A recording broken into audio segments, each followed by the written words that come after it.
Democratic party کے صدارتی امیدوار جو بائیڈن نے گزشتہ جمعرات کو ریاست وسکانسن کے شہر کینوشا کے دورے میں نسلی عدم مساوات کو کم کرنے کے لیے اپنے معیشت، تعلیم اور بحالی کے منصوبوں پر زور دیا۔ اس سے کچھ ہی روز پہلے صدر ڈونلڈ ٹرمپ نے اس علاقے کا دورہ کیا تھا اور وہاں لاقانونیت اور ہنگاموں کی مذمت کی تھی۔ مجھے لگتا ہے کہ ہم امریکی تاریخ کے ایک اہم مقام پر پہنچ گئے ہیں۔ میں یہ سمجھتا ہوں کہ ہمارے پاس ایک بہت بڑا موقع ہے۔ کینوشا حال ہی میں امریکہ میں اس وقت نسلی فسادات کا نیا مرکز بن گیا جب ایک پولیس آفیسر نے ایک سیاہ فام امریکی شخص کو گرفتار کرنے کی کوشش کے دوران اسے 7 گولیاں ماری۔ اس کے بعد نسلی انصاف کے لیے شروع ہونے والے احتجاج نے بڑھ کر توڑ پھوڑ اور لوٹ مار کے واقعات کی شکل اختیار کر لی، اور اس افراتفری کے دوران صدر کے ایک 17 سالہ مسلح حامی نے جو مبینہ طور پر کینوشا میں مقامی کاروباروں کی حفاظت کے لیے آیا تھا، 2 مظاہرین کو گولی مار کر ہلاک اور تیسرے کو زخمی کر دیا۔ اپنے دورے میں صدر ڈونلڈ ٹرمپ نے احتجاج میں نقصان پہنچنے والے کاروباروں کے مالکان سے ملاقات کی، لیکن وہ پولیس کے ہاتھوں ہلاک ہونے والے شخص کے اہل خانہ سے نہیں ملے۔ پولیس کا سختی سے دفاع کرتے ہوئے صدر نے نسلی انصاف کی تحریک کے بہت سے شرکاء کو انتشار اور شورش پھیلانے والے قرار دے کر ان کی مذمت کی۔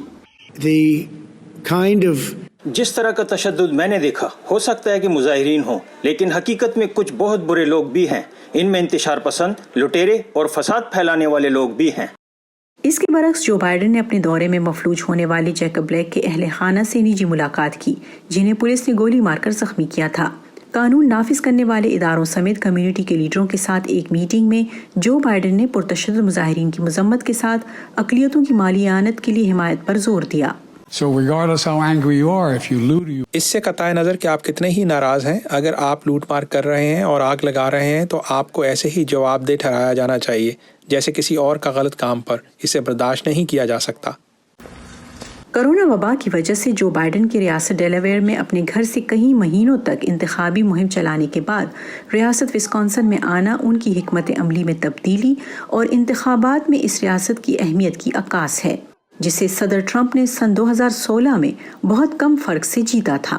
تجزیہ کاروں کا کہنا ہے کہ اس سے ڈیموکریٹس کے اندر بڑھتی ہوئی تشویش بھی ظاہر ہوتی ہے کہ شاید صدر ٹرمپ کا امن و امان کا پیغام ووٹرز میں مقبول ہو رہا ہے۔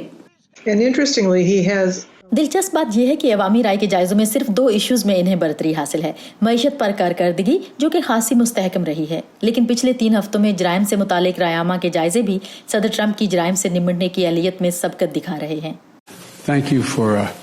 صدارتی رائے شماری میں اب بھی جو بائیڈن قومی سطح پر اور وسکانسن میں صدر ٹرمپ سے نمایاں طور پر آگے ہیں، لیکن پینسلوینیا کی طرح دوسرے علاقوں میں انتخابی دوڑ سخت ہوتی جا رہی ہے۔ برائن پیڈن کی رپورٹ کے ساتھ نیلوفر مغل، وائس آف امریکہ۔